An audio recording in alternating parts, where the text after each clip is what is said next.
Seja bem-vindo, eletricista. Eu sou Bruno Eletricista e essa é mais uma edição do podcast Papo de Eletricista.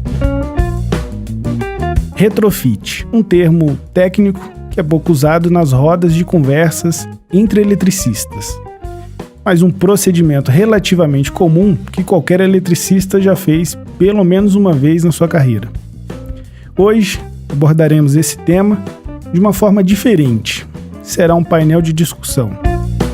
Basicamente, em um painel de discussão é um momento que 2 ou mais especialistas discutem e dividem seu conhecimento sobre um tema específico e o intermediador conduz com algumas perguntas.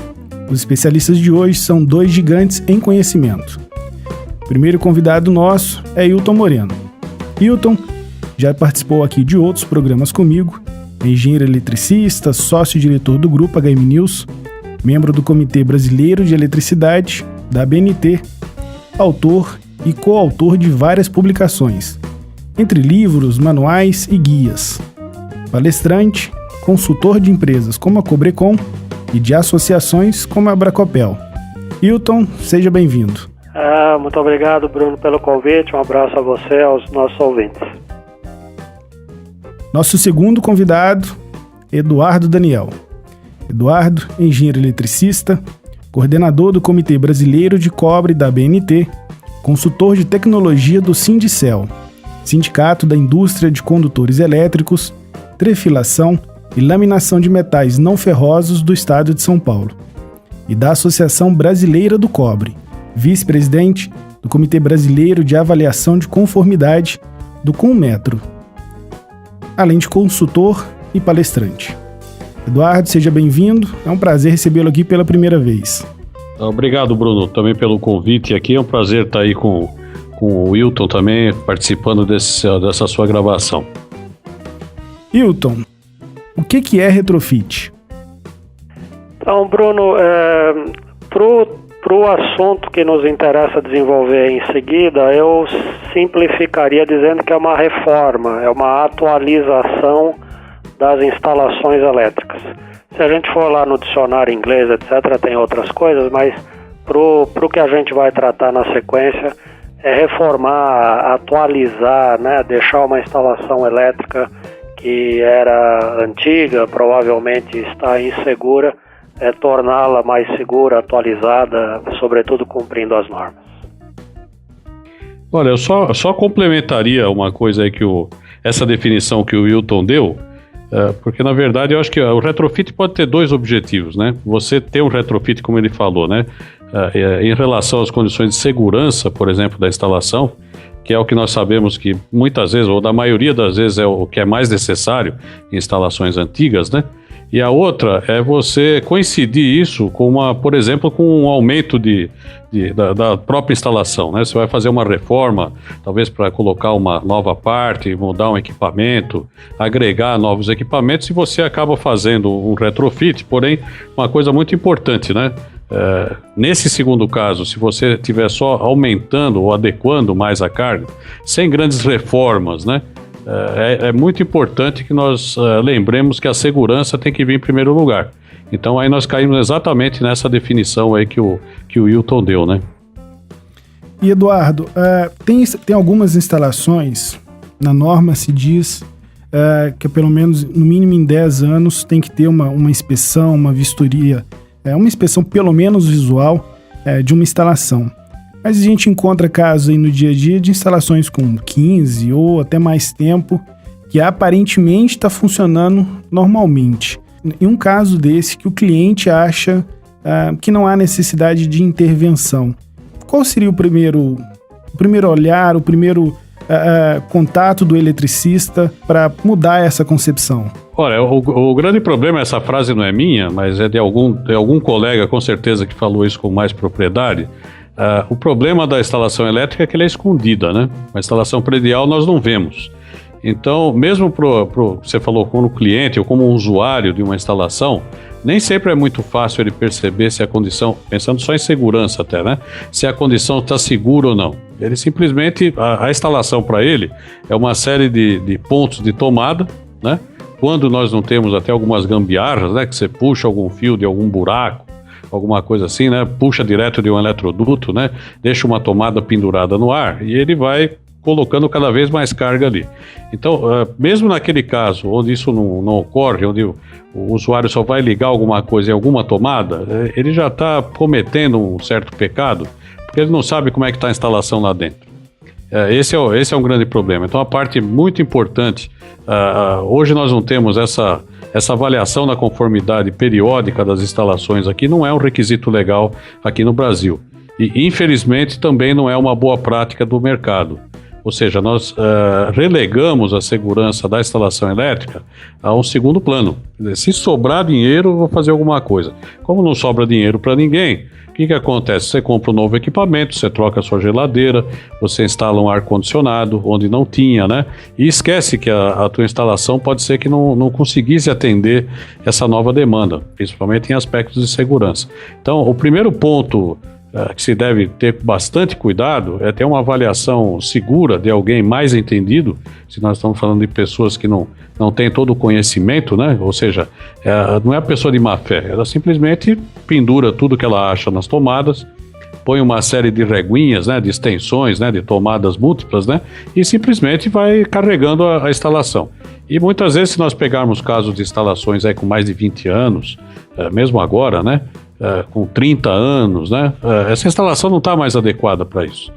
Os próprios componentes vão se degradando com o tempo e quanto mais nós crescemos essa carga, quanto mais nós carregamos essa instalação elétrica, mais depressa ela vai envelhecendo, os materiais vão se degradando e nós começamos a ter sinais evidentes, por exemplo, de sobreaquecimento, que é uma coisa que o usuário pode ver muito facilmente, até dentro de um quadro, por exemplo, se ele começa a perceber que as conexões já estão apresentando sinais ali do plástico, né, que isola os condutores já com algum sinal de degradação ou derretimento, alguma coisa desse tipo, ele deve ficar muito alerta.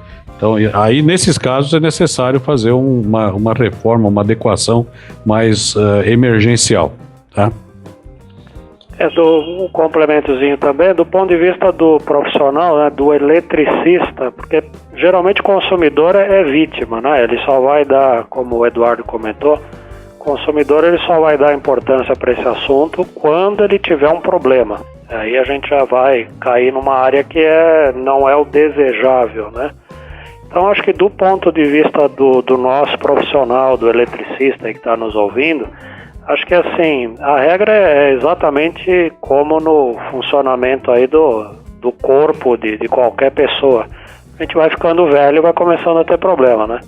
Então, na medida em que ele está adiante, né, ou é chamado para uma instalação já com uma certa idade, a probabilidade de que aquela instalação vá precisar de uma intervenção para uma atualização em relação à troca de equipamentos, enfim, visando a manutenção da segurança, é maior. E aí quando acontece isso, a gente fala, né, quanto maior a idade, etc., a pergunta é, mas qual é a idade, né? Quanto tempo eu tenho que fazer uma checagem numa instalação? Então, esse item, né, por exemplo, ele não é atualmente coberto nas normas, né? As normas, e particularmente a NBR 5410, ainda não trata das inspeções periódicas. Deve tratar agora, nós estamos em fase de revisão da norma, por sinal, o Eduardo Daniel, que está conosco, é o coordenador da comissão que revisa a NBR 5410. Então, um dos itens que tem ali na fila para a gente tratar é exatamente incluir na parte de verificação das instalações um requisito para que se determine alguma regra para inspeções periódicas nas instalações. E essas regras, geralmente as que existem por aí, fora do Brasil, elas levam em conta a idade, ou seja, quanto mais antiga é a instalação, mais frequente a gente tem que fazer essas intervenções preventivas, né? Corretiva, aí já é tarde demais. Então, um número mágico que a gente sempre dá é a primeira olhada no mínimo 10 anos depois, né, da instalação ter sido feita a primeira vez, se ela não apresentou já algum problema antes disso, né?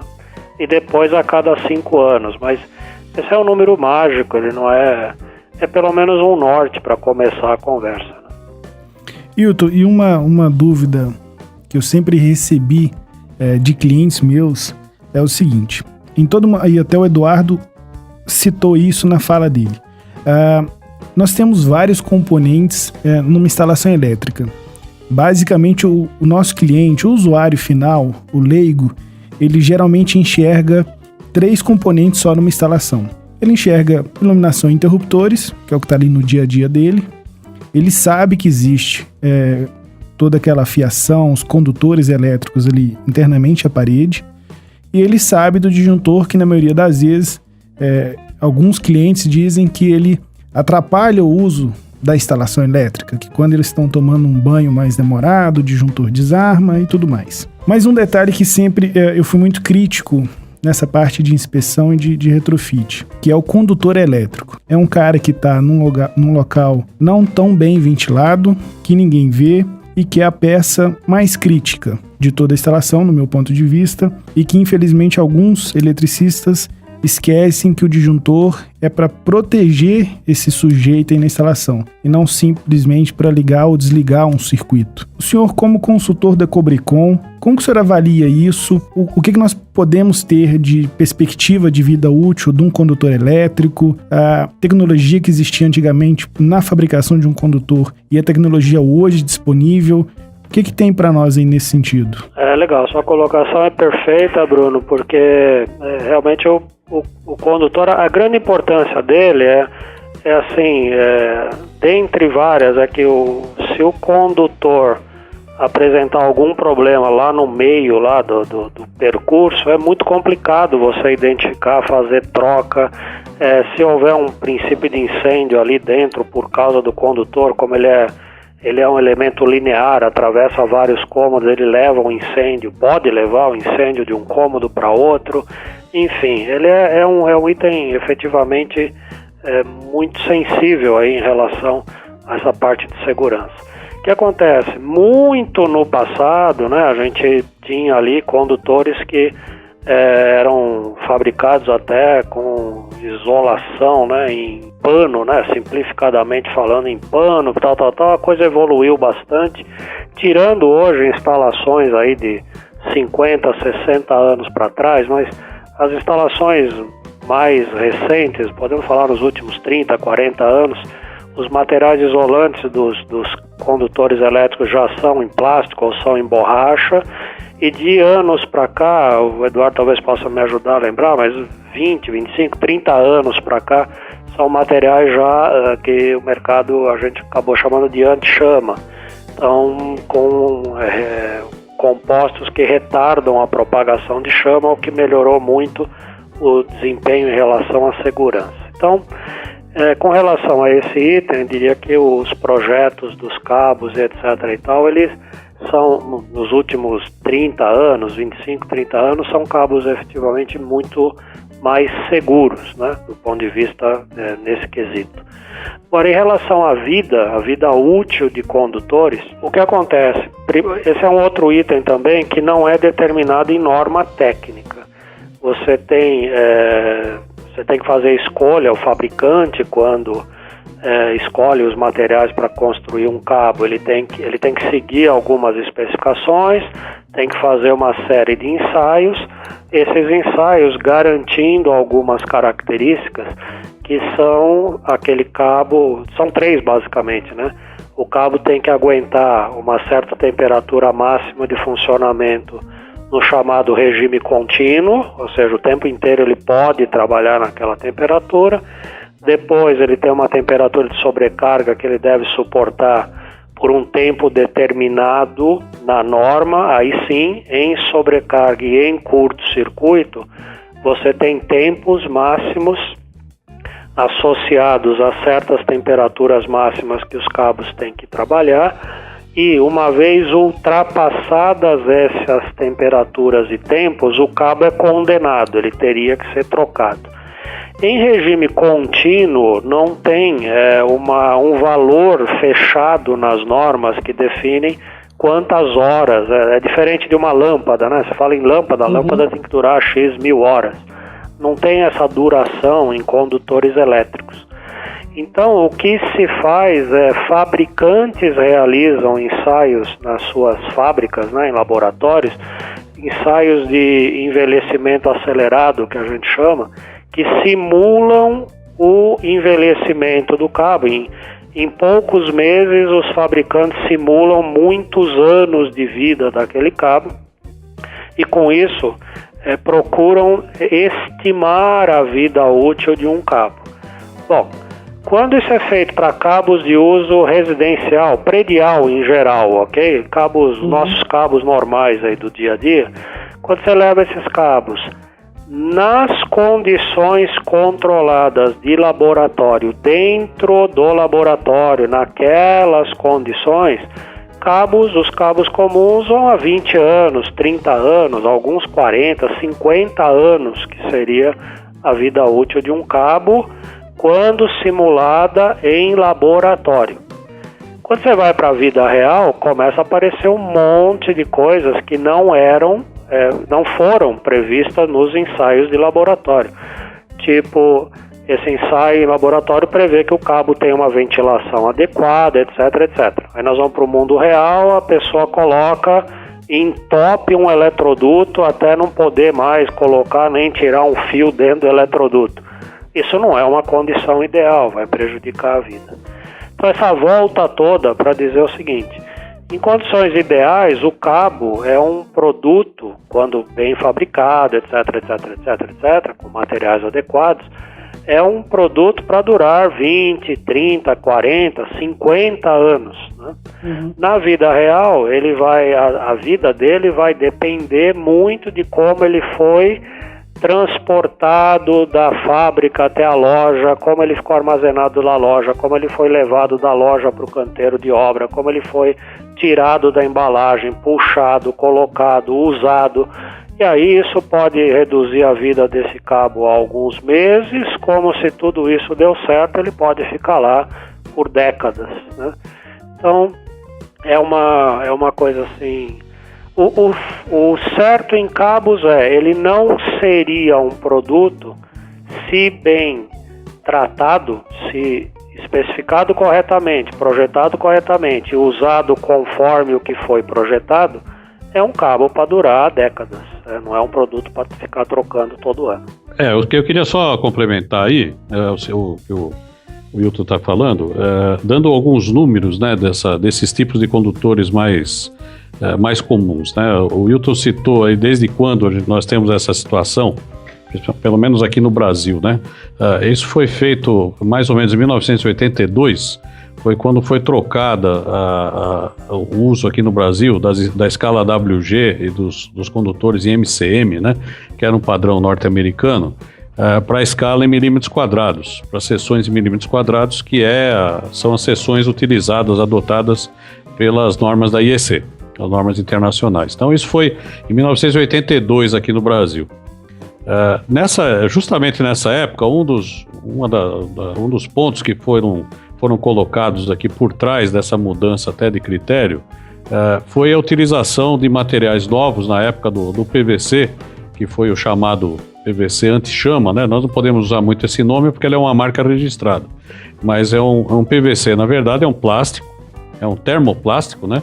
Com algumas características especiais de não propagação de chama. Então, se você pegar um condutor desses normais, isso propiciou lá em 1982, na década de 80, a adoção de critérios bem rígidos para os condutores, e esse material, ele teoricamente, esse tempo infinito, né, vamos dizer assim, como o Wilton estava falando, dependendo do tipo de utilização, um condutor de cobre, basicamente, ele pode durar para sempre. O problema é a isolação dele. O que vai acontecer com a isolação? E dentro dos limites, quando nós estamos falando aí desse regime permanente, para esse tipo de condutores, nós estamos falando do regime permanente de 70 graus, no ponto mais quente.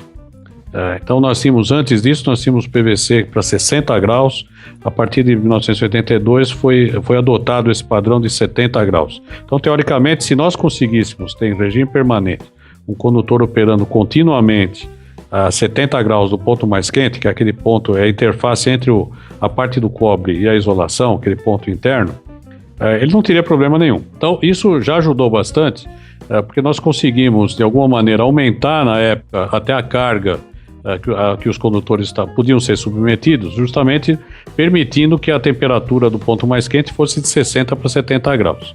Isso mantendo as características. O problema é esse que o Wilton falou, nós não sabemos o que vai acontecer dentro da instalação e na vida útil. Uma coisa é laboratório, a outra é a parte da realidade. E uma coisa, daí a importância, o Wilton falou aí sobre a revisão da NBR 5410, hoje na norma que está em vigor aqui no Brasil, e que nós tínhamos em vigor na norma, na edição anterior da IEC, ela prescreve no seu capítulo 7 uma verificação chamada verificação final, que seria exatamente envolver o trabalho que eu fiz na hora da instalação. Todos esses problemas que o Wilton citou, como é que ele foi fabricado, como é que ele foi transportado, que surra que ele tomou para ser instalado, né? Então nós temos condição de saber lá, através de uma inspeção visual e de basicamente 6 ensaios, que são os definidos nesse capítulo 7 da norma atual, como sendo aqueles ensaios e verificações suficientes,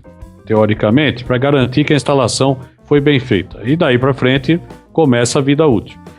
Nessa nova versão que está sendo discutida agora, que é baseada numa versão mais recente, né, de 2009 da IEC, ela já traz uma importância que não é só semântica, mas uma coisa extremamente importante, que é a verificação periódica das instalações.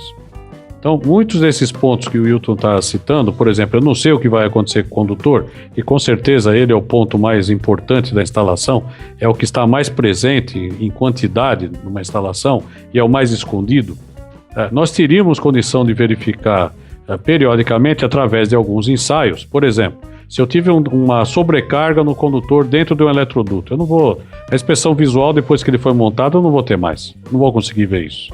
Tá certo? Agora, eu posso, por exemplo, se houve uma degradação da isolação interna e houve uma diminuição de espessura, por exemplo, da isolação, pelo fato do plástico ter derretido, eu posso verificar isso através de um ensaio, por exemplo, de tensão aplicada. Se eu aplicar uma tensão maior do que o nominal do condutor, eu posso ter um curto-circuito ali naquele ponto. Tá certo? Eu posso ter uma descarga para a terra.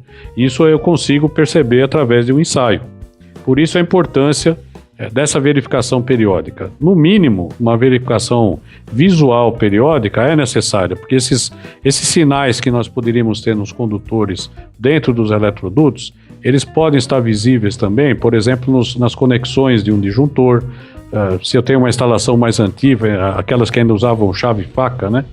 Fusíveis eventualmente, eu consigo perceber as caixas que tinham fundo de madeira, caixas aí de instalações mais antigas, que nós vemos a marca, né? Parece o Santos Sudário, né? Nós vemos a marca do condutor, como se fosse um pirógrafo, né? A marca da temperatura na madeira. Então isso já é um sinal evidente que alguma coisa está acontecendo. E uma coisa muito importante, que o nosso assunto é retrofit, é o seguinte: o eletricista que estiver ouvindo isso e for trabalhar em algum projeto desse tipo, por exemplo, em apartamentos, não se esqueçam que não é só a parte interna do apartamento que tem que sofrer mudanças. Isso é a parte mais fácil, tá certo? Nós precisamos lembrar que existe uma prumada subindo, de alguma maneira, existe a alimentação de energia dos quadros dos apartamentos e muitas vezes, eu diria que um grande número de vezes, para não dizer a maioria, se esquece das prumadas. Se esquece do que vai acontecer lá no padrão de entrada, na parte de medição. Se aumenta a carga tremendamente, então nós temos condutores exagerados dentro de uma instalação de um apartamento e a prumada correspondente que alimenta tudo aquilo está desproporcional. As proteções que vão, na verdade, proporcionar essa segurança da parte dos condutores, daquele da prumada, nós não vamos ter, a coisa vai estar totalmente fora de proporção. Então, isso é um ponto bastante importante e que, teoricamente, essas verificações periódicas, a própria IEC ela traz um anexo muito interessante, sugerindo alguns períodos, né? Qual a periodicidade de se olhar uma instalação em função do tipo de uso, né? Então, de repente, como o Wilton falou, 10 anos numa instalação residencial pode ser suficiente. Se eu tiver uma instalação de um shopping center, por exemplo, tenho minhas dúvidas. 10 anos é muita coisa, porque essa carga vai crescer naturalmente. Hoje nós temos muito mais necessidade de tomadas na nossa instalação do que nós tínhamos há 30 anos atrás, há 40 anos atrás. Então isso foi uma chance, né, de se aumentar tremendamente os pontos de segurança, através de tomadas múltiplas, através dos chamados benjamins. Então, com isso, nós achamos que num benjamin eu posso ligar uma máquina de lavar roupa, uma geladeira e um secador de cabelo. Eu não posso fazer isso. Então, esse é um ponto bastante importante aí para se tomar cuidado nas instalações, principalmente no retrofit. Eduardo, e hoje, como que você vê a oferta e a aceitação do profissional para as inúmeras ferramentas e instrumentos específicos da nossa área, tanto para fazer uma nova instalação quanto para um retrofit, mas em especial, tocando nesse ponto, vocês falaram muito bem, a parte de temperatura, de aquecimento e tudo mais, a gente consegue enxergar aí no mercado empresas, por exemplo, Fluke, FLIR, difundindo a termografia. Como que o senhor enxerga o uso desse instrumento numa verificação pré-retrofit, por exemplo? Olha, a parte, vamos nos ater aqui principalmente a parte da imagem térmica, né? Hoje você tem, com certeza, eu já vi instrumentos que você consegue perceber um ponto quente, você aponta o aparelho para uma parede, ele consegue perceber um ponto quente do outro lado da parede, né? Nós estamos falando de alvenaria. Então, a exatidão, né? A sensibilidade desses instrumentos está cada vez maior. Eu tenho feito aí com algumas empresas muitas verificações de instalações e nós temos, para vocês terem uma ideia, nós temos usado a termografia até para percepção de pontos de vazamento de água. Então, não é só para a parte elétrica. A parte elétrica, com certeza, é tremendamente importante, porque pela lei de Ohm, as perdas que nós temos nas instalações, os cabos vão estar sempre mais aquecidos. Passou uma corrente, todos eles têm uma resistência, R ao quadrado é inexorável. Deus fez essa lei e não vai mudar isso sozinho, tá certo? Então não escapa, não tem como. Então o condutor sempre vai esquentar. O grau de exatidão hoje desses aparelhos, desses instrumentos de medição, é uma coisa absurda. Então é uma ferramenta, para você ter uma ideia, por exemplo, aqui nós, como o Wilton falou, né, a norma hoje, a 5410 e a legislação brasileira não obrigam que se faça uma verificação periódica das instalações. Nós temos mais de 30 países, 40 países mais ou menos no mundo, onde isso é um requisito legal. Na Alemanha eu não consigo alugar um apartamento se eu for na imobiliária e não tiver um certificado da instalação elétrica. Ou da instalação de gás também, ou seja, por quê? Se eu estou alugando aquilo, eu tenho que ter certeza que está seguro. Isso acontece. No Japão, por exemplo, pela legislação lá do país, essa verificação é feita pelas próprias concessionárias, pelas empresas distribuidoras, e sem aviso, tá certo? Isso é o que diz lá. Então aparece de repente, toca a sua campainha, vem o pessoal da distribuidora e vai fazer uma checagem na sua instalação. E para você ter uma ideia, eles fazem uma das verificações que não é obrigatória pelas nossas normas, é a verificação da imagem térmica.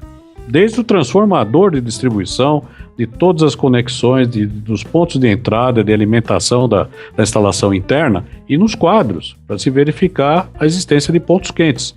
Pontos quentes significa eu estou tendo perda, você falou sobre eficiência também nas instalações, né? O Wilton é coordenador de um grupo de trabalho lá dentro da Comissão de Estudos da BNT e da 5410, que está fazendo exatamente um trabalho extraordinário em cima de um documento da IEC que fala sobre a eficiência energética das instalações elétricas de baixa tensão. É um assunto que está cada vez mais, não está na moda, na verdade ele é imprescindível, assim como é a segurança.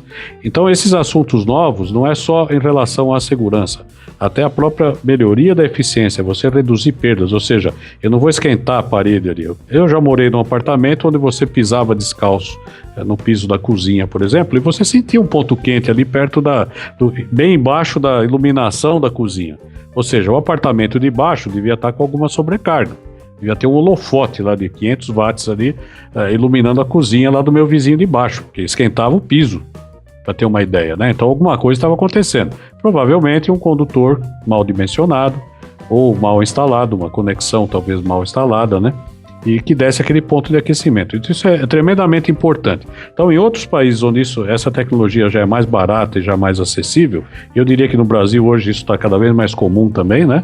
Não é uma coisa que, não é instrumento que somente os grandes laboratórios têm. Hoje qualquer um pode, mesmo com um grau de exatidão, uma sensibilidade um pouco menor, mas já resolveria tremendamente esses pontos de insegurança nas instalações. Então esse é um ponto até pré-retrofit, como você falou. Seria uma verificação extremamente interessante que fosse feita, para você ver exatamente até onde eu posso chegar em alguns circuitos. Se eu tenho dúvida sobre o cálculo, vamos medir na raça ali, vamos ver, como se diz aí, né, alguns críticos, né, dizem isso, né, hoje o capítulo 7 da 5410, na verdade, ela trata da instalação fria, né, como o pessoal costuma brincar, né, ou seja, quando a instalação está sendo entregue. Uma vertente diz que é importante, que é o que essa nova versão da norma deve trazer aqui para nós também, é extremamente importante que você faça essas verificações na instalação quente, ou seja, depois que ela estiver na sua vida normal. Ou seja, não adianta fazer só o exame do pezinho no recém-nascido, eu tenho que acompanhar o crescimento, o desenvolvimento, toda a vida da instalação. Na verdade, hoje se diz na vida, na verdade, da instalação, e não somente na hora que ela nasce, né? É dali para frente que vão começar a aparecer os problemas, né? Então, só acrescentando um pouquinho, endossando tudo que o Eduardo falou, mas, por exemplo, nessa área de termografia, hoje você tem dispositivos que transformam o seu smartphone num aparelho de termografia. Então não precisa ir muito longe. Então não tem mais nem a desculpa de que isso era uma tecnologia inacessível, complicada, cara. Termografia passou a ser imagem térmica, né? Passou a ser uma ferramenta de trabalho do eletricista, né? Então é um item, diria, de extrema importância e coloca o eletricista num outro patamar, aqueles que utilizam isso, né? Num outro patamar de prestação de serviço. Hilton, e como que tá a formação desse profissional? Eu, você e várias pessoas que a gente já conversou aqui, a gente levanta e defende a bandeira que o profissional precisa se qualificar, que o profissional no Brasil deveria ser certificado, e assim vai a nossa luta com esses argumentos. Mas eu acredito que um profissional, para fazer um retrofit, ele precisa ter uma bagagem de conhecimento e uma experiência em instalação maior do que um profissional que faz uma instalação do zero. O senhor comunga dessa opinião comigo ou tem uma visão diferente? Não, compartilho contigo.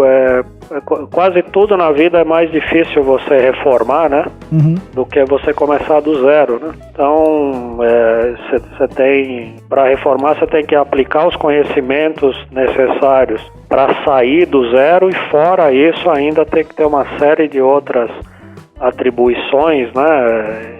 Flexibilidade, conhecimento, experiência, casos similares. Então você precisa ter uma certa bagagem que requer conhecimento um pouquinho a mais para você até trabalhar direitinho numa reforma do que numa instalação saindo do zero. A qualificação, Bruno e os nossos ouvintes, não tem jeito. Ela primeiro que é contínua, né? Não tô falando nada novo. Então eu diria algumas classes assim, para aquele eletricista que nos ouve e nunca se atualizou, nunca fez um curso, nunca participou de um evento, nunca foi a um seminário, nunca leu, nunca participou de um webinar, um seminário pela internet, enfim. Para aqueles eletricistas que nos ouvem e nunca se atualizaram ou confiam apenas no que o que ele aprendeu uma vez ainda está valendo, eu diria, está na hora de se mexer, porque o mercado, a fila anda, né, como se diz por aí. Para aqueles que já têm essa cultura, eu diria, estão num excelente caminho. E o que a gente tem visto, eu tenho visto muito isso no meu dia a dia, aqui nas diferentes atividades que eu faço, é que uma série de atores do mercado tem levado o foco muito para os eletricistas.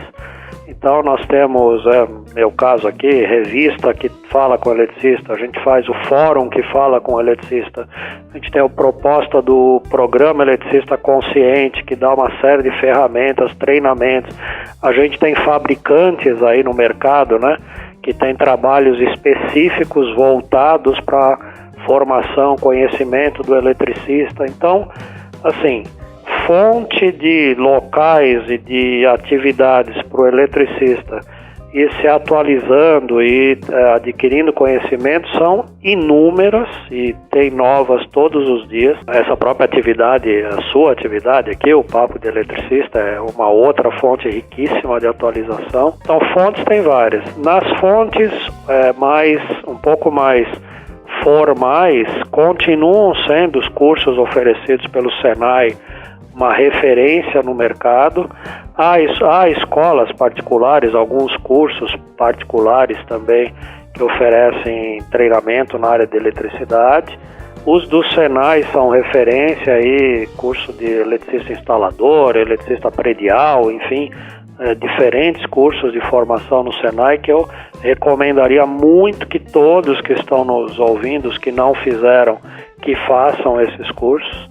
E se puder ter a oportunidade, passar dessa fase, dá um passinho a mais, né? Vai para um curso de técnico em eletricidade, tecnólogo em eletricidade, dê um passo a mais. O mercado brasileiro, como outros mercados no mundo, né? Eles estão começando a exigir algo a mais de cada profissional. E eu não vejo que está muito longe a época em que, para você exercer a atividade, assim como isso é em outros países, Estados Unidos, por exemplo, você vai ter que ter no mínimo um curso técnico para exercer a atividade de eletricista. Então, acho que o resumo da mensagem é: não pode ficar parado de forma alguma, e quanto mais você puder ir fazendo cursos e vai para o eletricista, depois vai para um técnico, faça um tecnólogo, se puder, vá para uma engenharia, porque nós estamos já precisando mão de obra para instalação altamente qualificada.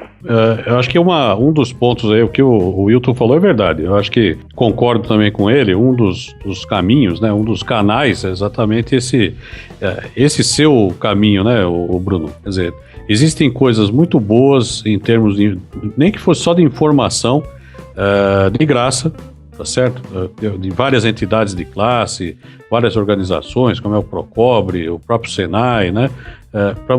Para divulgar essa capacitação melhor das pessoas. Uma coisa que eu acho que pode atrapalhar bastante isso é exatamente a fase que nós estamos, se Deus quiser, nós vamos sair logo disso, mas essa fase que nós estamos sentindo hoje, né? Então, quando a coisa aperta e todo mundo começa a perder o emprego, começa a surgir o pedreiro eletricista, o instalador de azulejo eletricista, porque todo mundo acha que eletricidade é fácil. Que todo mundo consegue instalar, consegue fazer de tudo, né? Então isso é um fator que poderia desanimar as pessoas que têm esse intuito aí de melhorar, mas eu deixo essa mensagem aqui porque a gente ouve falar muito isso também, mas o meu conselho é: não se abatam não, porque na verdade concordo plenamente com o Wilton, a própria atividade da instalação. Tudo bem, você pode fazer um puxadinho na sua casa, pode instalar uma tomada só, alguma coisa extremamente simples, mas se nós estamos falando em termos de trabalho em regime permanente, nós estamos falando de uma atividade cada vez mais complicada. Vamos fazer um exemplo aí, um comparativo muito simples com mecânico de automóvel, né?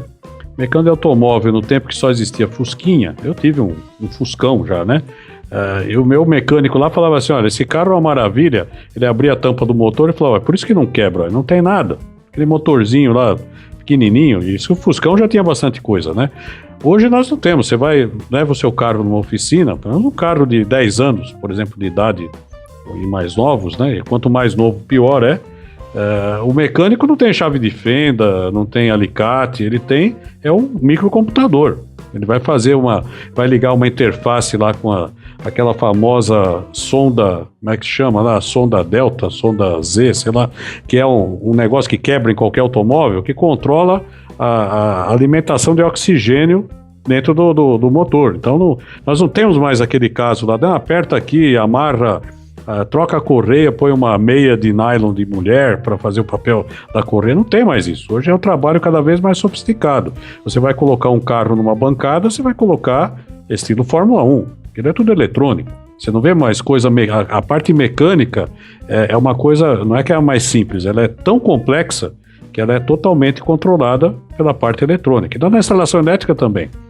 Nós temos um caso aí, o Wilton participou também com a gente, né, disso, um trabalho que foi resultado de uma iniciativa de várias entidades de classe da construção civil, a Breme, né, que pega aí o pessoal de distribuição e revenda de material elétrico, a Abramat, né, que também é a Associação Brasileira dos Fabricantes de Materiais Elétricos, e toda essa cadeia de fornecimento, alguns sindicatos, que é o caso do Sindicel, que eu sou consultor, né, outras entidades, e que acabou resultando em algumas normas da ABNT que foram utilizadas pelo Inmetro para alimentar um esquema, um programa voluntário de certificação de mão de obra utilizada na construção civil. Dentro dessas, inicialmente eram 13 propostas, né, 13 profissões cujas atividades iam ser normalizadas em termos de currículo, né, em termos de itens de competência, aí estavam os instaladores. Então nós temos até mais de 3 normas, mas basicamente instaladores de gás, que deu origem a 3 normas, instaladores hidráulicos, o famoso encanador, e o instalador eletricista predial, que foi uma norma só, até agora, que é a NBR 16215. Então ela é uma norma muito importante, que teve uma participação bastante grande, não só de pessoas dos setores, né, da indústria, projeto, de instalações, né, mas também um trabalho muito bem feito lá de assessoria do próprio Senai, o Senai Nacional e o Senai daqui de São Paulo, que acabou resultando numa norma que cria 5 categorias lá de eletricistas, né? Desde aquele mais simples, que só faz a parte de infraestrutura, que na verdade não tem nem trabalho elétrico, que é a parte que ele não vai mexer com a instalação energizada, até aquele da parte de automação, tá? Isso está evoluindo cada vez mais, por exemplo, para uma nova instalação que está surgindo agora e vai tomar conta desse nosso mercado cada vez mais, que são instalações fotovoltaicas, que exige uma mão de obra especializada. Não se brinca com uma instalação fotovoltaica. Aparentemente é uma coisa muito simples, não é uma coisa muito simples. Ela traz muita tecnologia por trás, inclusive em termos de componentes que fazem parte dessa instalação, cabos, itens de proteção e assim por diante. Tá? Então não é só o projetista, o instalador é extremamente importante. Então eu concordo plenamente, quer dizer, a pessoa, o eletricista que está nos ouvindo, ele tem caminhos, que ele pode querer de alguma maneira fazer esse caminho, que até ele vai estudar mais, vai fazer um curso melhor, né, um curso dentro do sistema brasileiro aí de ensino, né, reconhecido pelo Ministério, né, dentro dos programas normais, ele tem isso disponível. Mesmo aqueles que não têm a capacidade até de financeira para pôr isso aí, olha, tem muito curso de graça.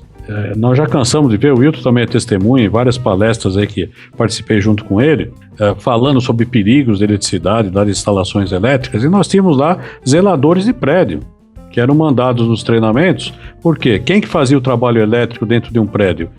O síndico chamava o zelador, ele não ia contratar um eletricista. Então eu lembro muito bem de um zelador que foi numa dessas palestras aí que nós dois estávamos participando, e ele falou, eu vim aqui, o síndico me indicou para assistir essa palestra, na verdade, ele falou, porque eu sou muito preocupado com o que eu faço. Porque quem faz o serviço elétrico de manutenção, até de equipamentos no prédio dele, era ele. Ele falou, eu preciso conhecer melhor. Então isso é o que se espera de um eletricista. A eletricidade é muito, muito perigosa. Assim como o gás também outros itens são perigosos. A eletricidade é silenciosa. A eletricidade ela não mostra a cara e os perigos estão aí disponíveis, né? Então é muito importante, até para a sobrevivência profissional, com certeza isso vai ser valorizado cada vez mais, que essas pessoas procurem. Existe, mesmo fazendo de graça, existe muita coisa boa aí disponível. Eduardo, você tocou num ponto agora que eu queria até ampliar ele um pouquinho, e eu queria saber a opinião dos dois, na verdade. Eu posso ter uma instalação feita hoje, seguindo tudo que a 5410 recomenda, a 5419 e todas as outras normas pertinentes a uma instalação residencial ou predial, mas eu acho que tem 2 fatores que estão virando tendência, estão se popularizando muito no Brasil, particularmente são 2 tecnologias que me chamam muita atenção, eu gosto muito, e que quando você pega essas 2 tecnologias e colocam dentro de uma instalação nova, a instalação já fica, digamos, defasada. Que o assunto, você acabou de citar, que é a instalação fotovoltaica, que veio para ficar, eu já abordei isso aqui em outros assuntos, já tive o Rodrigo, presidente da AB Solar aqui falando comigo, já tive vice-presidente da BGD e tudo mais, e carros elétricos, que estão se popularizando no Brasil. Montadora chinesa construindo fábrica em Goiás. Nós temos a BMW, que já vende, já comercializa os carros dela aqui há um bom tempo.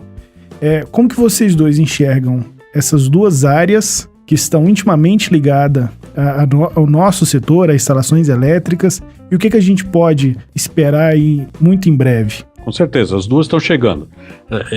São áreas, a parte, por exemplo, de abastecimento de um carro elétrico, ela é uma novidade no mundo inteiro, tá certo?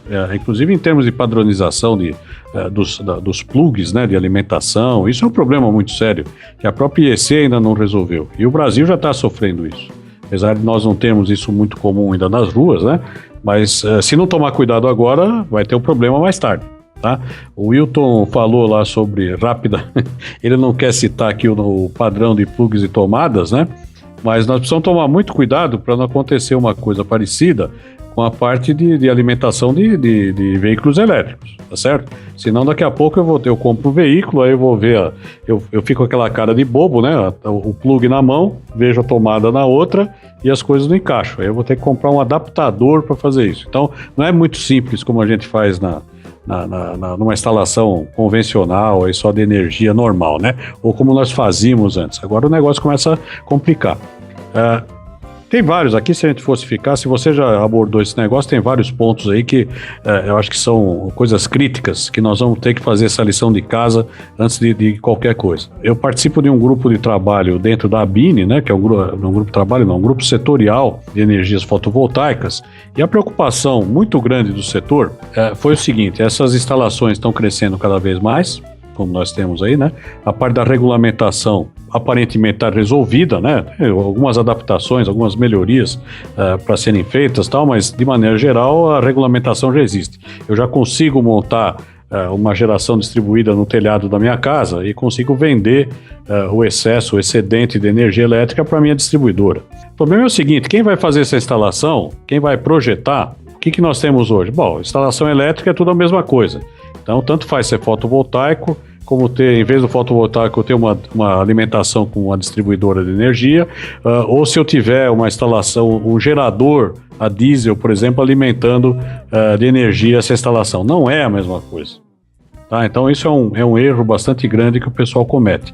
Tanto é que dentro da comissão de estudo da 5410, a 64001, o que nós temos lá? Nós temos um grupo de trabalho que finalizou o trabalho agora, 2 semanas atrás, preparando um documento, na verdade, um projeto de norma.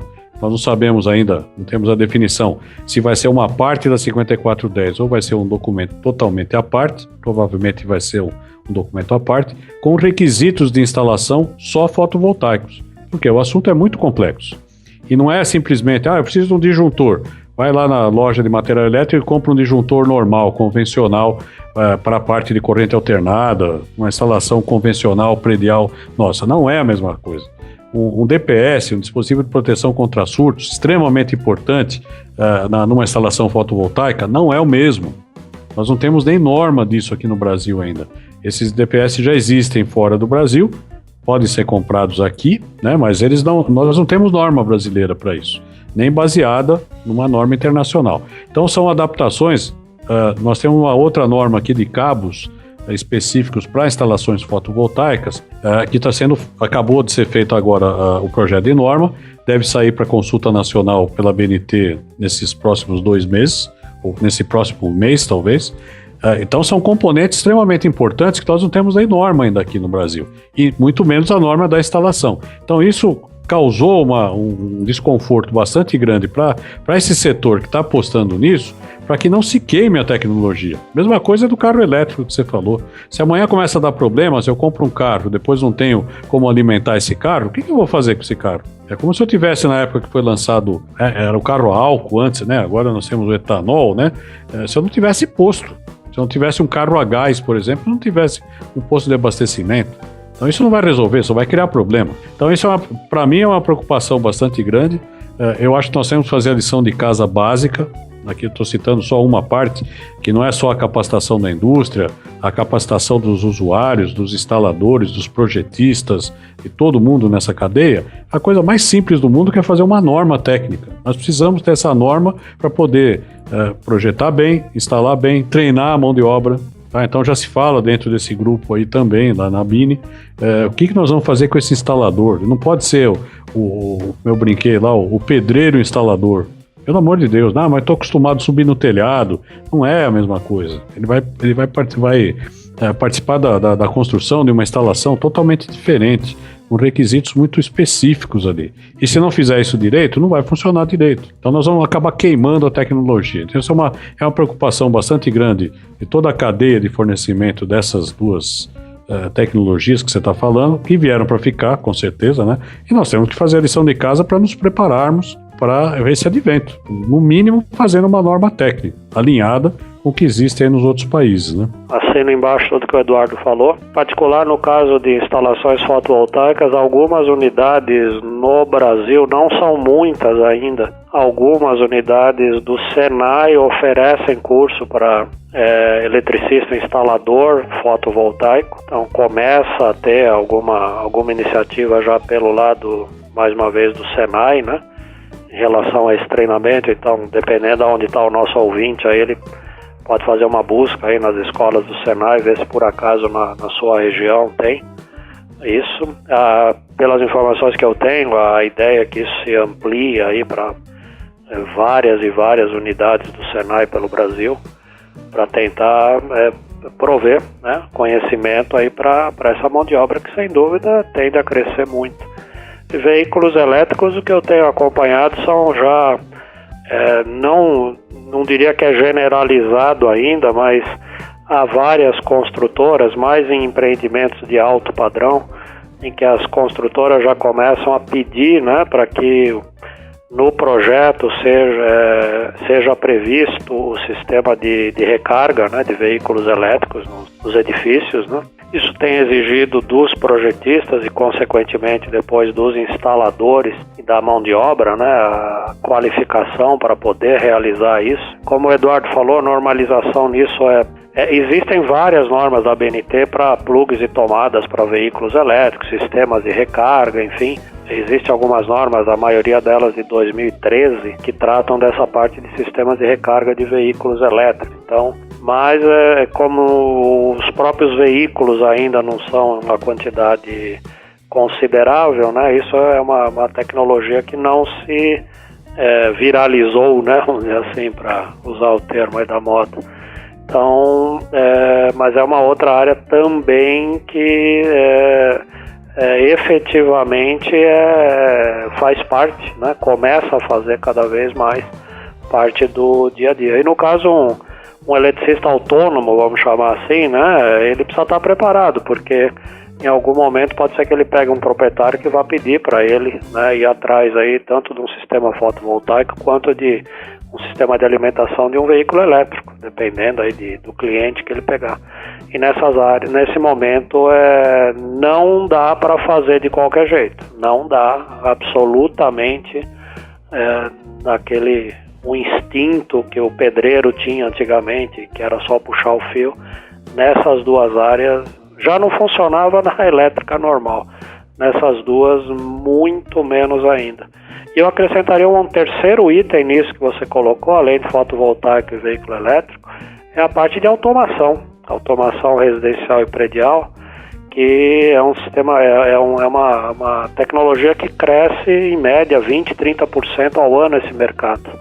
Então, cada vez mais o eletricista, quando chega num local, ele vai estar diante ali de um sistema de automação residencial, predial ou uma pré-automação, enfim. Então, isso cai um pouco na resposta que o Eduardo Daniel deu antes, em relação à comparação com o mecânico de automóvel, né?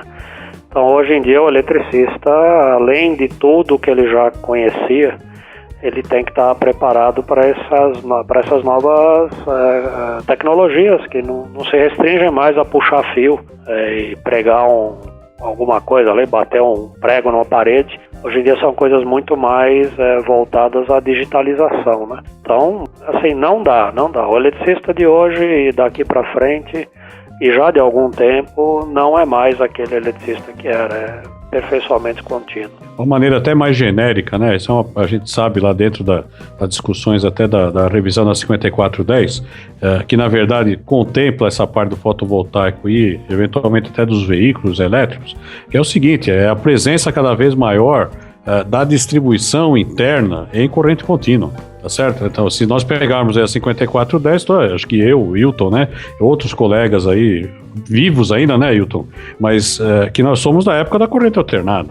A corrente contínua era um caso particular do particular, ninguém falava nisso, certo? O que a gente tinha de corrente contínua era a pilha que ia dentro de um aparelho, tá certo? Hoje não, quer dizer, isso de uma maneira genérica, nós estamos falando de carga de veículos, nós estamos falando da própria parte dos inversores de uma instalação fotovoltaica, alimentação de equipamentos. Por que eu tenho que ter aquela infinidade de carregadores de celular, adaptadores, né, que eu sou obrigado a utilizar, os que vão alimentar o equipamento em corrente contínua? Até numa própria televisão, se eu posso ter um ponto em corrente contínua. Por que eu já não faço isso? Então, isso é um dos pontos que nós estamos discutindo bastante lá na revisão da 5410, porque é uma coisa cada vez mais nova. Atrás de tudo isso, né, no vácuo de tudo isso, o Bruno lembrou aqui rapidamente, aqui, não é o nosso assunto principal, a parte da 5419. Como é que fica o aterramento disso? Qual é a sensibilidade que hoje o equipamento tem em relação às qualidades da parte do condutor de proteção, do próprio sistema de aterramento de uma instalação, em relação ao que era 40, 50 anos atrás?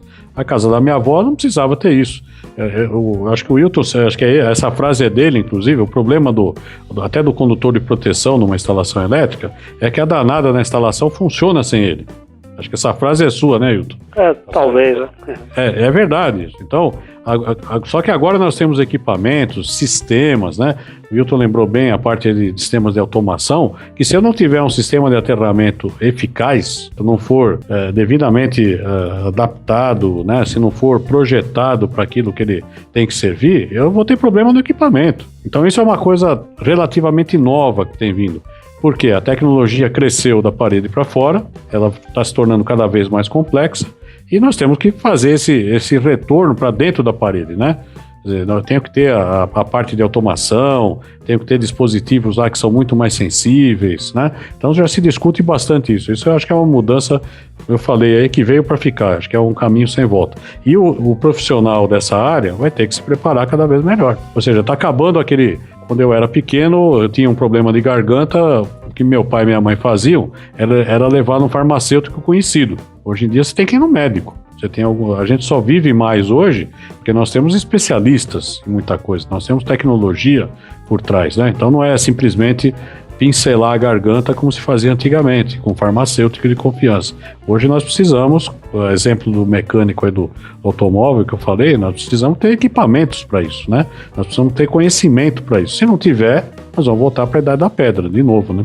Hilton, e fazendo um gancho no que o Eduardo acabou de falar e no que você falou relacionado à automação, hoje, qual que é o conceito, qual que é a concepção e para o eletricista que nos ouve agora, para ele entender de forma bem clara o que é uma instalação elétrica, residencial ou predial, que é eficiente energeticamente. Eu tenho dispositivos, de autogerenciamento, o meu profissional, ele, mais uma vez, ele tem que ser diferente na hora de proceder uma instalação. O que a gente pode entender por eficiência energética numa instalação? Então, o tema ele é bem amplo e como o Eduardo comentou, a gente está inclusive lá no grupo da 5410 tratando de uma norma específica sobre isso, e o conceito dessa norma, que reflete exatamente as ações que a gente tem que tomar em relação à eficiência energética, da instalação, na verdade primeiro assim, é uma mudança de olhar, né?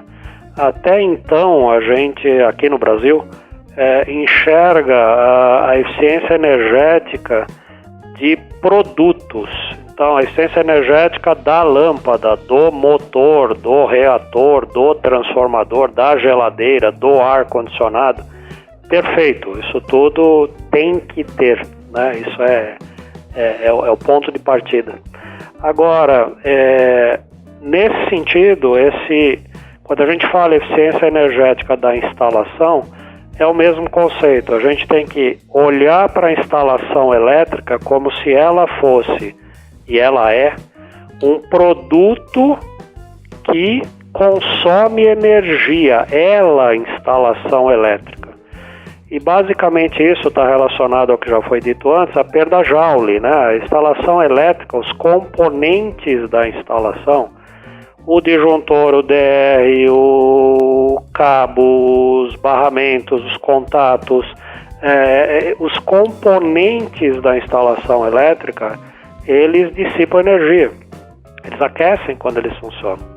Então, se eles esquentarem mais do que é devido, a gente tem uma perda de energia. E aí, portanto, a gente compromete a eficiência energética da instalação.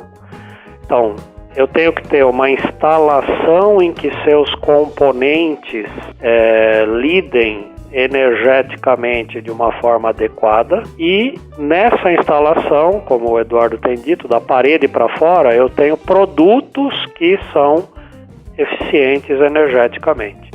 Então, no contexto da instalação elétrica, seus componentes serem eficientes, existe uma série de itens que devem ser observados para que a gente alcance a eficiência. Alguns desses itens têm a ver, por exemplo, com o dimensionamento adequado dos condutores elétricos. Os condutores são a maior fonte de perda de energia numa instalação. Então, existe, por exemplo, uma norma NBR 15920 que trata do dimensionamento eficiente energeticamente dos condutores. Então, eu deveria levar em conta a eficiência energética dos cabos quando eu faço o dimensionamento, além de dimensionar por capacidade de corrente, queda, sobrecarga, curto, etc., deveria também levar em conta a perda de energia. Existe uma preocupação grande em limitar a queda de tensão no dimensionamento dos circuitos, que quanto maior a queda de tensão num cabo, maior a perda de energia que eu tenho. A parte de limitar as correntes harmônicas nas instalações elétricas, também a gente ganha uma eficiência energética. A localização dos quadros elétricos no chamado centro de carga resulta numa eficiência energética da instalação. Eu não ponho quadro elétrico em qualquer lugar, não é sempre atrás da porta do quarto da empregada que tem que ficar o quadro elétrico.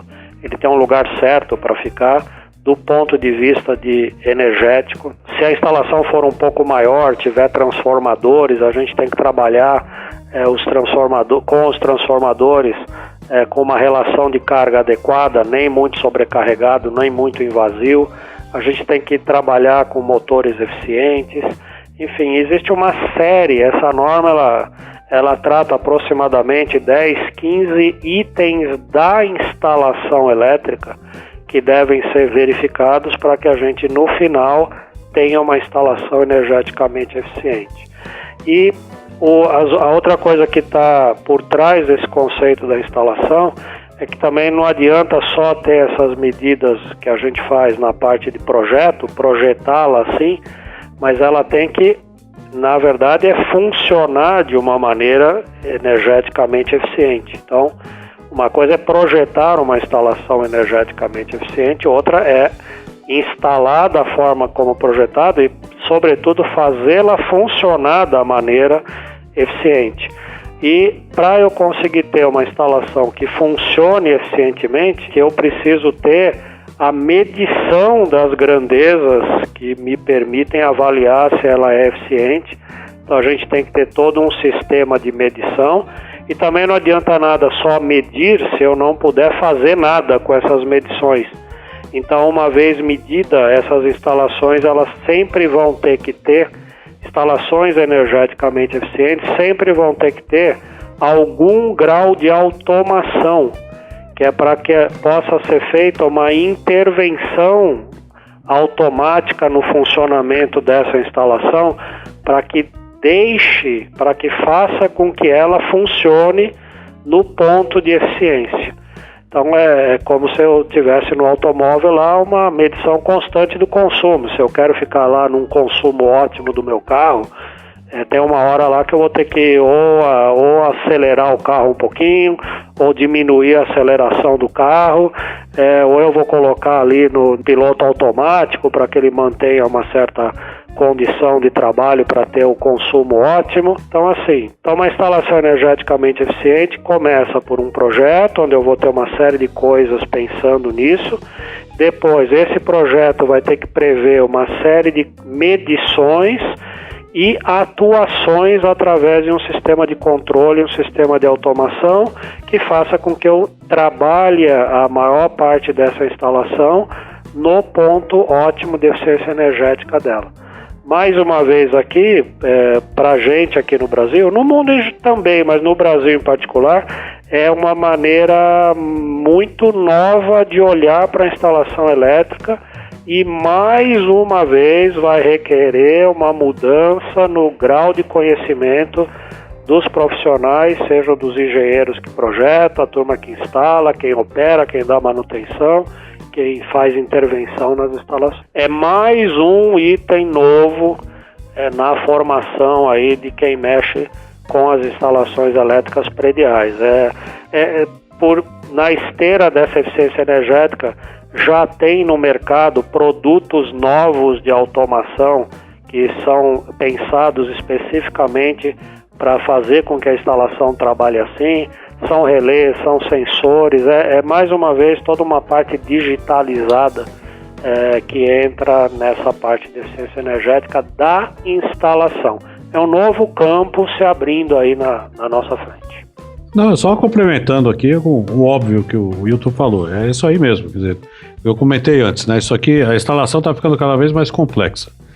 Nós não temos mais condição hoje de montar uma instalação e projetar num papel de pão e ao mesmo tempo instalar com um alicate e uma chave de fenda. Então as coisas estão ficando mais complicadas. Então não tem como nós, como diz o ditado lá, né, fazer um omelete sem quebrar os ovos. Se eu quero ser mais eficiente, ou se eu quero fazer mais com menos, eu tenho que medir.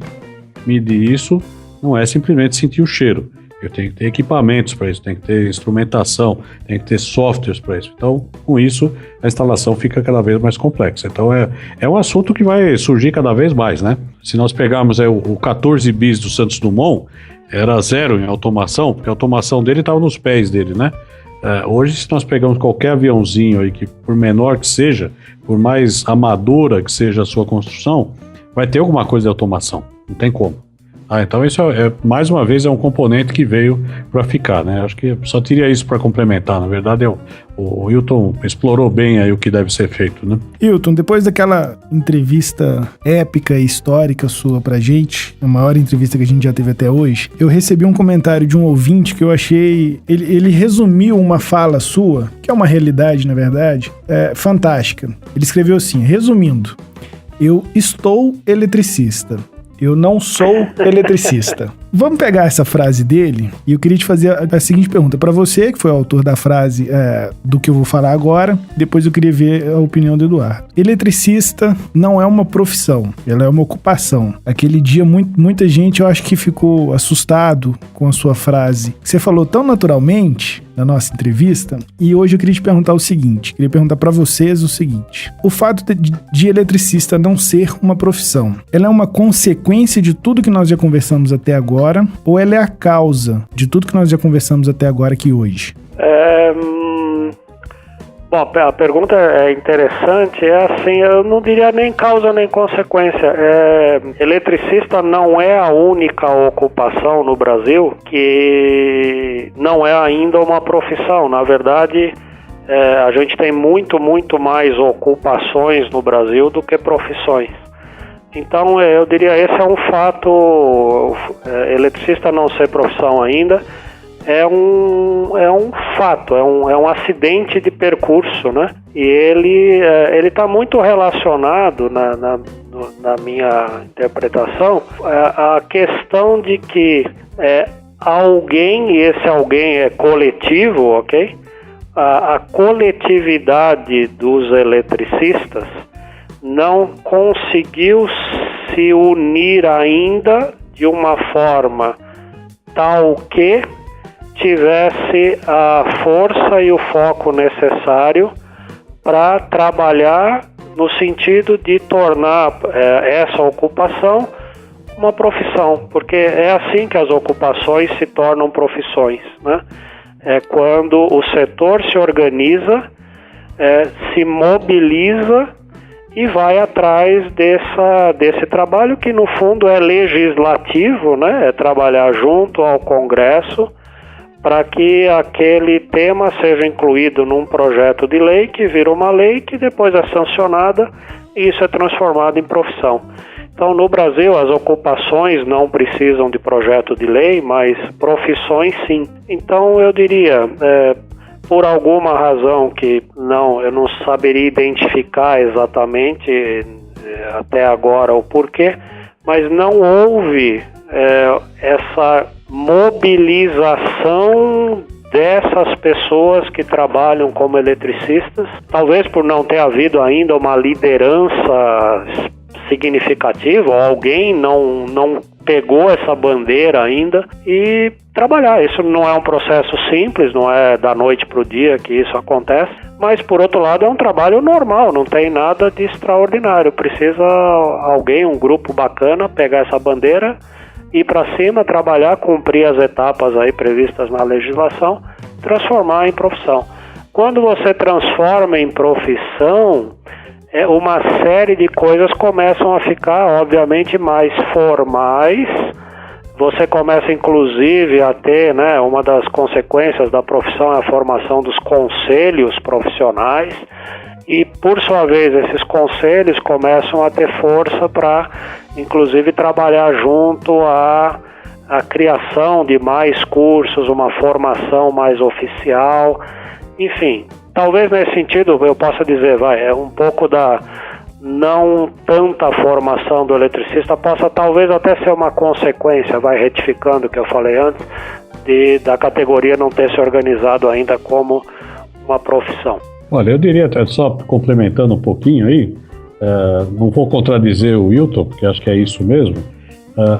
Isso aqui aconteceu desde a época que o pessoal construía pirâmide no Antigo Egito, né? Aqui não era uma profissão, na verdade foi uma circunstância. Recentemente eu assisti um programa, aí, um especial agora, que já se discute que talvez o pessoal que carregava as pedras das pirâmides não fossem escravos, né? Na verdade fossem contratados para fazer aquilo, né? Você vê que treinados para aquilo, mas é a mesma coisa. Eu fui lá, não tinha o que fazer. Quer dizer, acho que o mundo inteiro sempre começou por ocupações, né? Eu concordo com o Wilton, depois acabam se transformando em profissões regulamentadas, né? Então, esse aspecto no Brasil é uma coisa complicada, né? A habilitação profissional, que obrigatoriamente passa por um registro em algum conselho de classe mesmo, né? Como a gente tem o CREA dos eletricistas, nós temos recentemente a confusão que foi feita nesse âmbito, né? Onde você hoje pode pegar, quando os arquitetos saíram do CREA, né, e foram lá criar o CAU, né? Que é o Conselho de Arquitetura e Urbanismo, na verdade tiveram força, corroborando exatamente o que o Wilton falou, tiveram força política para levar uma capacitação, uma habilitação profissional, uma habilitação profissional para fazer um projeto elétrico. Então hoje um arquiteto pode fazer um projeto elétrico, pode assinar um projeto elétrico. É o que se discute, eu não vou dizer se isso é certo ou errado, mas a legislação está dizendo isso. Isso é legislação. A habilitação profissional, como o Wilton falou, é legislação. Agora, se eles tiveram nos cursos deles lá, no curso de arquitetura, 30 horas, 50 horas, 1.200 horas na parte de projeto elétrico, de eletricidade de maneira geral, de instalações, não vou questionar aqui. Cabe ao nosso legislador definir esse negócio. Mas é uma briga recente que está acontecendo ainda, então se brinca muito nessa área dos engenheiros eletricistas, pelo menos, né? Diz o seguinte: enquanto vocês brigavam lá para ver se o engenheiro mecânico podia assinar um projeto elétrico de não sei quanto de potência, se o eletricista podia assinar uma planta de um prédio até não sei quantos andares, né? Enquanto vocês brigavam dentro da trincheira, os arquitetos foram por fora e habilitaram a profissão de arquiteto para fazer projeto elétrico. Então, isso na minha visão, é um problema muito sério. Quer dizer, causa um transtorno, ou no mínimo um desconforto de todos os profissionais, porque fica com mais uma vez, não estou questionando aqui a competência de cada um, estou dizendo sobre habilitação profissional. Quando nós temos zonas obscuras, só causa ruído, nós temos perda de energia nisso, tá certo? Nós temos que focar para condições de segurança, para condições de automação, aquela direção que o mundo está evoluindo, não ficar brigando por habilitação profissional, mas tem que ser uma habilitação profissional ligada à competência, à capacitação desses profissionais e se eles podem realmente agregar alguma coisa. Ou se não, descendo um pouco aí o nível de exigência, se nós vamos continuar tendo o resto da vida, não tenho nada contra os pedreiros e eletricistas.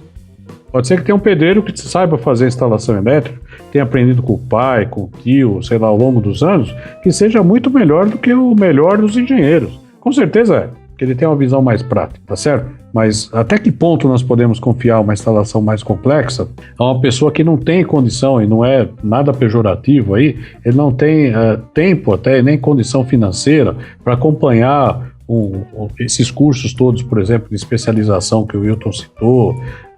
Tem coisas que eu não posso deixar, assim como eu não posso deixar na mão do farmacêutico hoje fazer uma cirurgia. Eu falei, não tem habilitação profissional para isso. Então não tem nada de errado nisso. Então, você fez a pergunta para o Wilton, eu fiquei pensando aqui também, eu não sei o que é consequência, o que é causa. Na verdade, nós estamos tudo dentro do mesmo bolo. Dependendo do ângulo que nós vemos, por exemplo, desculpe a minha opinião pessoal, chamar o Brasil de pátria educadora e dizer que nós estamos preparados para colocar um pedreiro eletricista para fazer uma instalação, isso é uma vergonha. Na minha opinião, é uma vergonha. Nós temos que deixar isso muito claro, que as pessoas têm que procurar melhorar a sua competência técnica de todas as maneiras possíveis.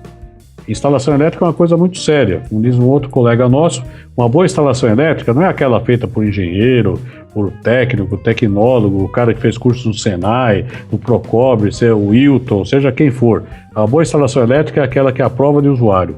O usuário pode fazer a besteira que ele quiser, que a instalação tenha os dispositivos, os mecanismos para proteger o usuário, para melhorar a eficiência, tá certo? Isso é uma boa instalação. Seguir uma norma, os componentes estejam de acordo com a regulamentação que nós temos no país, em termos de certificação de produtos, isso é uma boa instalação, tá certo? Então é muito complicado nós queremos fazer assim ter uma visão muito genérica em relação ao que pode estar acontecendo, né? Eduardo, eu vou até além um pouquinho e vou até te seguir, até expor a minha opinião. Geralmente aqui no programa eu não exponho a minha opinião porque não sou eu entrevistado, então acho que não é oportuno eu falar. Mas já que você está puxando a sua opinião, eu gostaria de dar a minha.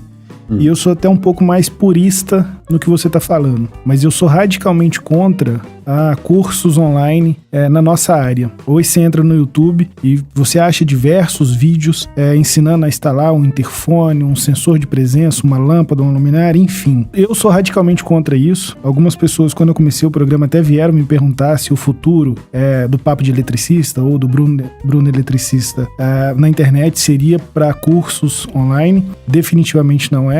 Eu tenho várias capacitações como eletricista, gosto muito dessa área, brinco muito com o Wilton sobre isso, do tanto que eu gosto. Já tentei fazer faculdade de engenharia elétrica e eu sei que eu quero ser eletricista e larguei a faculdade. Então, assim, eu sou radicalmente contra esse tipo de curso, porque a pessoa vai ali, aprende a instalar uma luminária, mas aquele detalhe, aquela luminária é a parte talvez menos importante de uma instalação. Tem toda uma preparação antes que não se ensina ali naquele videozinho de 10 minutos. Então você, na minha visão, digamos assim, uma popularização da instalação elétrica, uma ridicularização da instalação elétrica, que acaba, com o perdão da palavra, prostituindo o mercado. Um monte de gente vira eletricista do dia para a noite e só tende a piorar a mão de obra, tende a piorar o mercado para onde você está atuando e assim por diante. Não vou me estender aqui, mas assim por diante. Então eu acredito muito nisso e no que você acabou de falar agora também.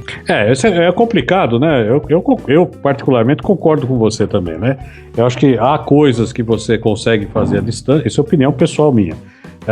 Um exemplo, acho que para mim é o mais marcante, é o seguinte, um curso, nós temos a NR10, né? Que é a norma regulamentadora de trabalho, serviço de eletricidade, né?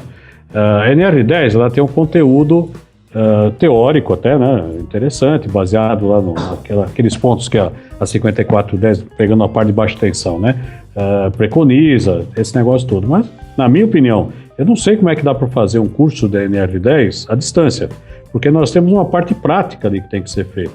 Um atendimento de pessoas que se acidentam, né, uma retirada, como é que eu vou apagar um começo de incêndio, né, que não é só a parte elétrica. E eu acho que a informação nova para o eletricista está justamente aí, né?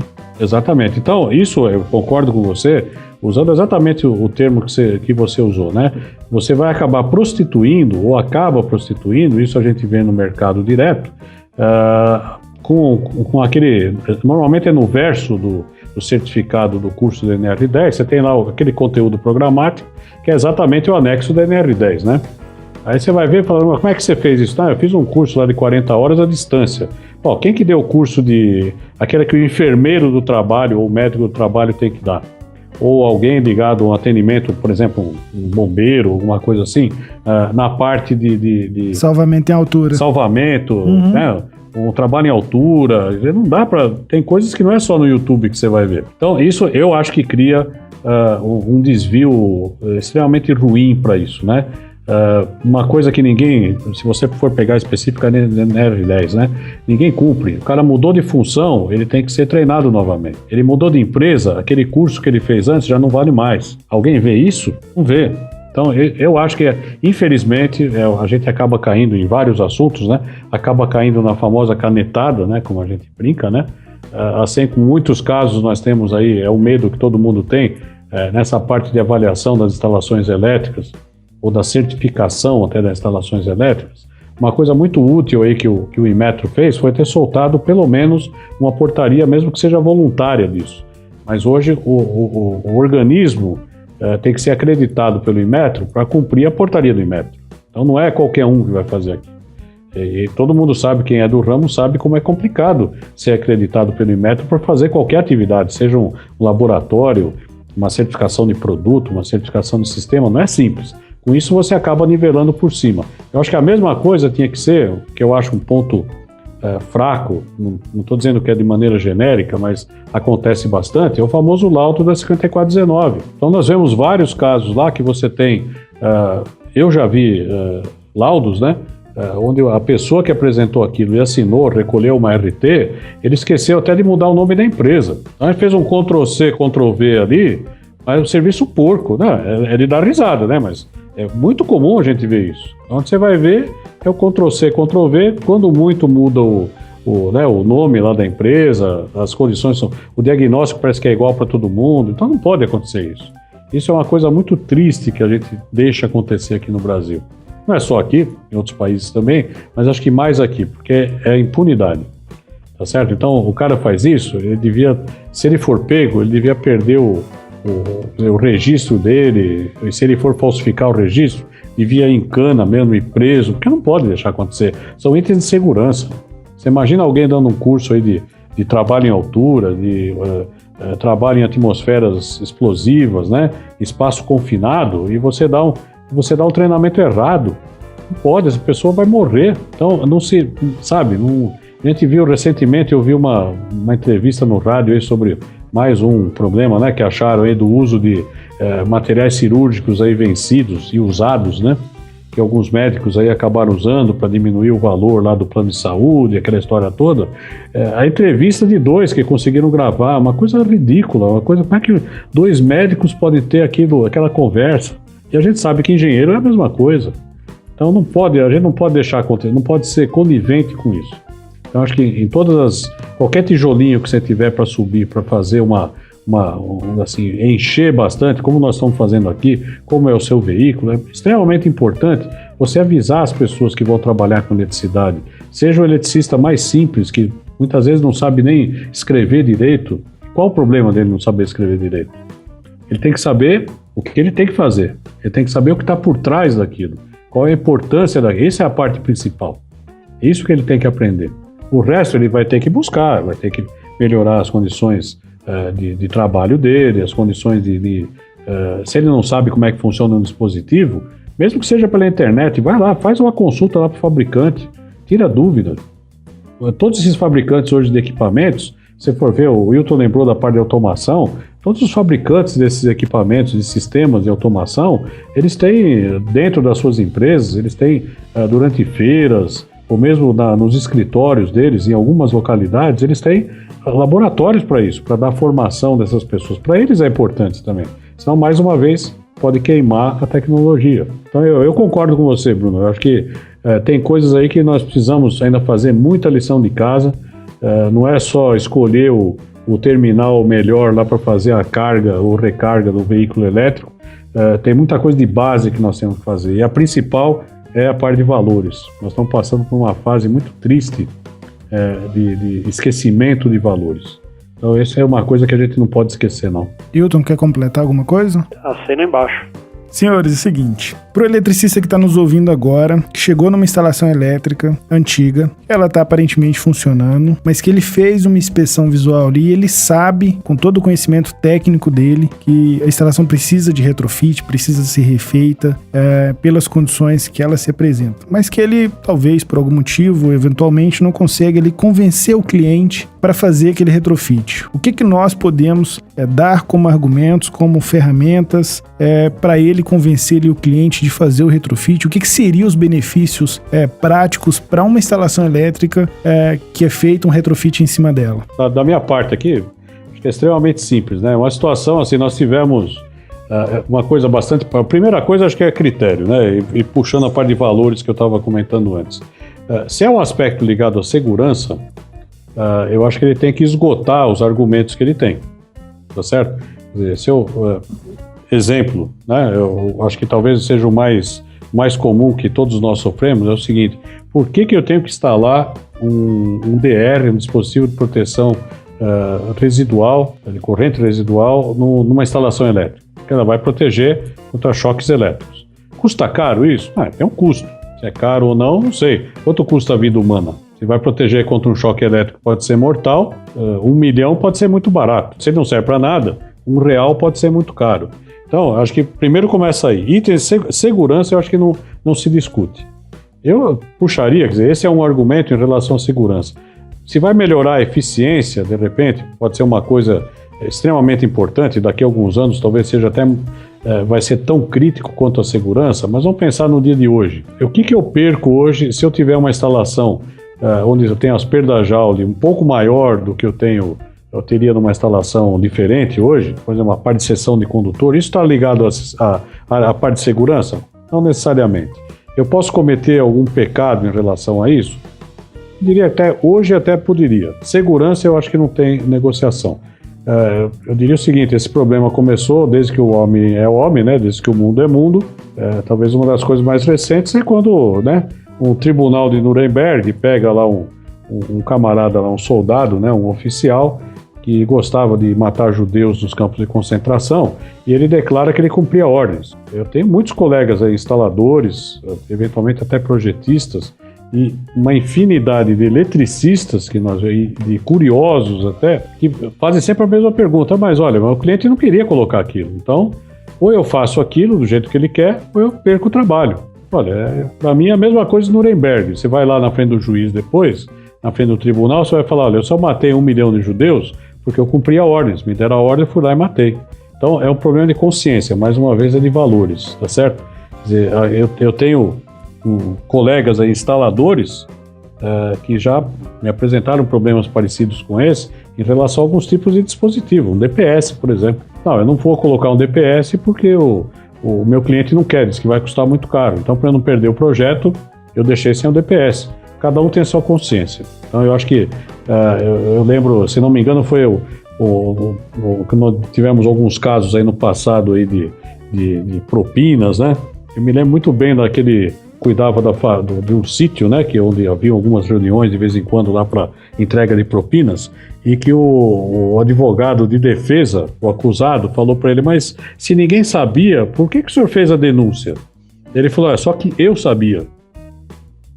Quer dizer, era uma pessoa simples, era um zelador, me lembro, era um caseiro até, se não me engano, né, do sítio onde eles se encontravam. Ele matou a charada. Ele falou: não é, por que todo mundo tinha que saber? Eu sabia. Como é que eu ia dormir com esse barulho? Então acho que é a mesma coisa. É um impasse profissional, é um impasse em relação à segurança, é um impasse em você ter um mecanismo, por exemplo, se a pessoa não quiser fazer com você, vai fazer com outra, vai fazer errado. não vou lá e dar um tiro na cabeça do camarada, senão eu vou incorrer num outro crime. Mas você tem que lamentar e tem que justificar da melhor maneira possível e mostrar tudo que está ali, o que pode acontecer em relação àquilo. Então eu acho que é um impasse que todos nós temos que sofrer. Mais uma vez, a importância da pessoa que vai fazer esse tipo de serviço, que ele conheça como é que a coisa funciona. Se ele também não conhecer, não vai ter condição de dar uma resposta apropriada. Se existe um requisito numa norma, você pode ter certeza, todo mundo pode ter certeza, que foi muito discutido, se foi assim, aquilo é o mínimo que a norma tem, poderia ser muito mais sofisticado, mas no mínimo aquilo tem que ser cumprido. Então, a gente está cansado de ouvir, por exemplo, o Wilton sabe disso, há pouco tempo eu vi numa instalação extremamente complexa, importante, num edifício aí com certificação de sustentabilidade e tal, onde foi trocado um IDR por disjuntores, mesma capacidade, bonitinho lá. E nós vimos isso aí no projeto e falamos, não, mas aqui está errado, aqui tinha que ter, era um local que precisava ter uma proteção diferencial e não tinha. Não, mas por que foi tirado isso do projeto? Não, sabe o que aconteceu? Depois de feita a instalação, aquele IDR começou a abrir muito, tá certo? Então, o que a gente fez? Nós não estamos falando de gente aí que tinha uma casinha, numa comunidade, num apartamento. Não, nós estamos falando de uma instalação corporativa. Então, o que acontecia? Abria muito? O que você faz? Tira o IDR, põe um disjuntor lá que ele não vai mais abrir. Então, esse é o problema. Quer dizer, então, a gente tem isso em todos os níveis. É uma situação chata. É uma situação que acho que um profissional não devia se submeter, porque depõe contra a capacidade dele mesmo, né? Eu queria acrescentar, né, concordando com absolutamente tudo que o Eduardo comentou, só talvez complementando assim, tentando dar uma ferramenta para ajudar o nosso amigo eletricista a convencer, entre aspas, a dona de casa, né? Porque uma coisa é o eletricista ficar lá tentando convencer o proprietário ou o que for de que é importante colocar um DR, é importante ter fio terra, ter aterramento e tal. E você vai estar explicando isso para uma pessoa que, primeiro, não conhece, segundo, que dependendo ali da situação, pode até desconfiar de você, né? Achar que você está querendo inventar coisa ali para ganhar mais dinheiro em cima do desconhecimento do proprietário, né? Vamos dizer assim, né? Então, nesse sentido, existem algumas iniciativas aí no mercado, e eu destacaria o programa Casa Segura, que ele é mantido pelo Procobre, pelo Instituto Brasileiro do Cobre. Programa casasegura.org é o site, onde o objetivo desse programa Casa Segura é fornecer em linguagem do usuário leigo da instalação elétrica, fornecer para ele informações sobre elétrica em geral e instalações elétricas em particular. Então, nesse site, ali tem linguagem simples, cartilhas, videozinhos, joguinhos, enfim, coisas em uma linguagem bem acessível, de forma que a dona de casa possa, no final das contas, entender qual é a importância de um DR na instalação. Então, de repente, isso ajuda o eletricista, ao eletricista ter mais credibilidade, né, perante o seu cliente, né, porque não é ele, o eletricista, que está falando, isso aí está lá num lugar que é compartilhado, enfim. Então, acho que assim, nesse ponto, ao contrário daquela parte toda da parte do ensino à distância, que tem lá as suas armadilhas, mas eu acho que hoje em dia, sobretudo, o eletricista ter facilmente à mão, sejam publicações impressas, sejam coisas na internet que ele possa mostrar para o seu cliente aquilo que ele está tentando explicar, ajuda a dar credibilidade e pode fazer com que o eletricista que seja, como a gente tem usado aí, né, consciente, esse eletricista que tem a boa fé, tem o conhecimento, pode ajudá-lo a fazer o seu trabalho, a convencer o cliente a adotar as medidas que são para o próprio bem do cliente, né? mas às vezes o cliente, por desconhecimento, não aceita, não entende ou não quer acreditar. Então acho que é interessante o nosso eletricista ouvinte aí ter à mão essas coisas que ele possa ajudar, né, no seu trabalho de convencimento pela segurança do cliente. Senhores, infelizmente nossa conversa vai ter que ficar por aqui. Retrofit, instalações elétricas são assuntos que dão aí horas e horas de conversa afinco. Eduardo, queria agradecer muito a sua presença aqui e eu deixo o espaço aberto aí para suas palavras finais. Olha, primeiro agradecer, né, de novo aqui o convite, Bruno. E duas coisas, né? Primeiro, eu já conhecia aí o seu veículo aí anteriormente, né? Já tinha ouvido falar muito bem aí de você, né? Obrigado. Acompanhei algumas coisas, né? E esse é o primeiro, né? Ter essa oportunidade aí de alguma maneira contribuir para isso. Na verdade, acho que contribuição todos nós temos condição de fazer, né? Mas eu acho que isso não é jogar assim, conversa fora, mas a gente sempre aprende mais do que pode contribuir. Não só com você, mas contando aí com essa presença aqui do Wilton fazendo isso, né? Que a gente tá nessa labuta. Acho que a gente brinca, mas antes éramos nós dois, né? E outros colegas também, mas agora juntando com você também, nós devemos ter matado muito passarinho quando a gente era moleque, né? Porque esse assunto de instalação elétrica é uma coisa que dá muita dor de cabeça, né? Nós ouvimos muitas vezes críticas em relação a isso, né? O Wilton brincou aí sobre o novo modelo de plugs e tomadas, que independente de configuração, né, isso já foi piada até em alguns movimentos anti-impeachment, pró-impeachment, esse negócio todo, mas sem dúvida uma coisa que ninguém pode ser contra são os aspectos de segurança que esse novo padrão trouxe. Então muitas vezes a gente é incompreendido, por isso que eu acho que nós devemos ter matado muito passarinho quando nós éramos pequenos, né? Porque isso é um castigo para nós, né? Mas eu acho que faz parte de uma missão, né? Na verdade, muitas vezes nós somos obrigados, o Wilton sabe disso, a pregar para os convertidos, e pregar para os convertidos não tem graça, né? Porque eles já sabem, né? Então nós temos, na verdade, que dar, de alguma maneira, doar o nosso sangue, né? De alguma maneira para essas pessoas que são sérias também. Eu acho que quem acompanha, quem consulta aquilo que você publica, que vai atrás aí dos conselhos, achei extremamente produtivo esse último comentário do Wilton, né? Muito mais pragmático. Olha, você quer um conselho? Vai lá, você vai procurar lá, que lá tem os argumentos, né?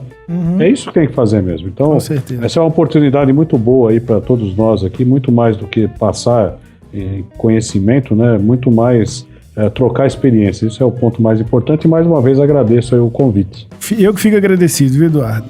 Wilton, mais uma vez, obrigado pela sua presença aqui no nosso programa e o espaço aí para suas palavras. Bruno, muito obrigado pela oportunidade. De novo, como o Eduardo falou, só que mais do que tudo é uma missão. Todos nós aqui, eu, Eduardo, você e tantos outros amigos, colegas aí que estão nessa luta, nossa missão é tentar passar alguma coisa útil aí para frente. E essa iniciativa, esse bate-papo de hoje foi muito legal. Queria agradecer ao Eduardo aí por estar junto com ele aí. Agradecer você, Bruno, por ter provido essa oportunidade de estar aí num bate-papo com o Eduardo, uma pessoa extremamente competente, séria, qualificada, um cara da luta aí também de muitos anos, um grande amigo além de tudo. Então foi muito legal, foi uma honra estar participando aqui. Estamos à disposição aí, bola pra frente. Gente, mais uma vez, muito obrigado. A honra é minha em ter grandes nomes como os senhores aqui no programa e a gente conversar sobre esse assunto, que é polêmico, que para alguns é novo esse assunto, enfim. Basicamente é uma missão pra gente aí levar informação pra frente e discutir esses assuntos. A você, ouvinte, obrigado pela companhia. Deixe o seu comentário lá no nosso site ou em uma de nossas redes sociais. Até o próximo programa. Um abraço.